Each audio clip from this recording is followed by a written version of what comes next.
Did it help the right? No. Did it help the left? No. Did it help any particular opinion? No. But it was a fact, and it was an important fact. Hi, it's Dr. Alan Lifton from Brainsplained. I wanted to talk today a little bit about mind-brain. I mentioned it in a previous video because I was asked if scrolling is good for your brain. Is scrolling ruining your brain?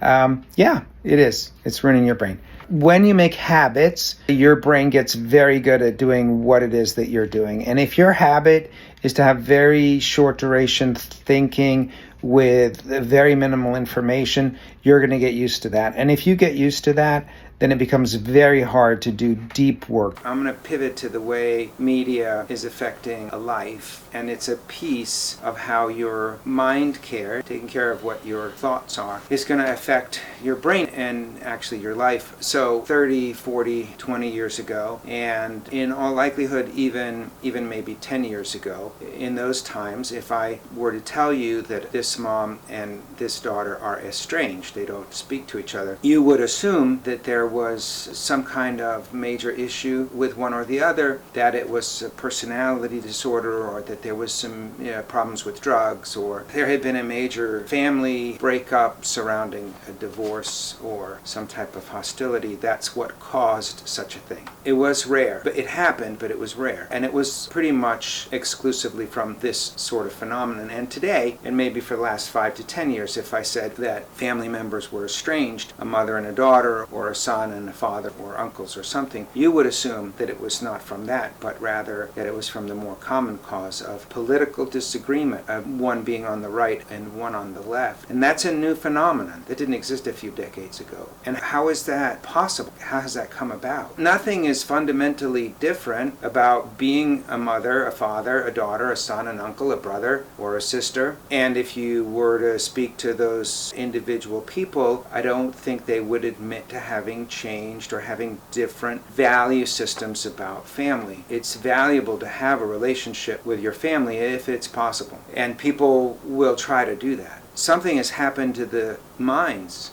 of these people. Something has changed, and that's because we're exposing our minds to propaganda. Propaganda is information that is designed with the intent and purpose of creating influence. Very often it's going to be emotionally charged. The way that propaganda is selected is that facts are presented in order to bolster the opinion, not in order to reveal what's going on. So facts are picked sort of selectively instead of comprehensively. The format for the television news shows, and this is the format on the right and on the left, it doesn't matter, is that they will present a brief amount of selected information that doesn't necessarily inform you comprehensively about the topic. The topic even that was picked is interesting because the process of picking a topic requires that it is an incendiary issue in the first place, not that it's the most important issue. There's not a lot of fact-checking. Multiple sources aren't used. There isn't dedication to accuracy. Very small piece of information is provided, followed by a very, very large piece of commentary, in which the host of a show will say,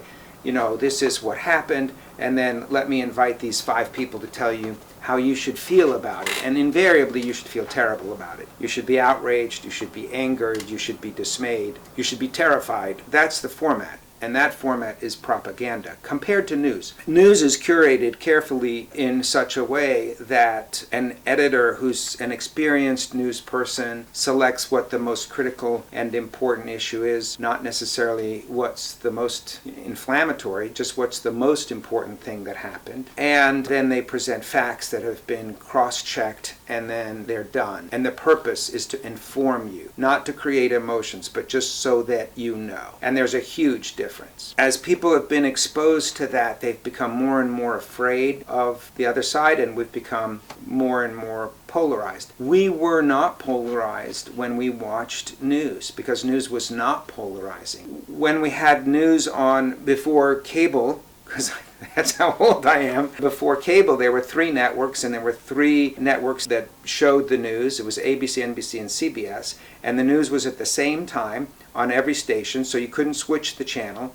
If you wanted to watch something else, you could not permissible at that time slot. And the content was identical and the sequence was identical. Because when you get the top 3 editors in the country and you say, what's the most important news of the day? Everybody agreed. Well, the most important news of the day today was that a bomb, went off in downtown Baltimore. And that was the leading news story on all 3 stations. And all 3 stations dedicated virtually the same amount of time to that story. They were all done with plus or minus maybe 5 seconds, 10 seconds, with either one tidbit more or less about the news story. And then the second news story would come, the second most important thing. And again, there was universal agreement on the second story. What was the second most important thing that happened today? And all 3 editors agreed on what that was. And they all agreed that that story was 1 minute and 20 seconds long, or whatever it was. And that went on until the very end of the show, when they would have a 40-second fluff piece that was intended to cheer you up. And there they varied.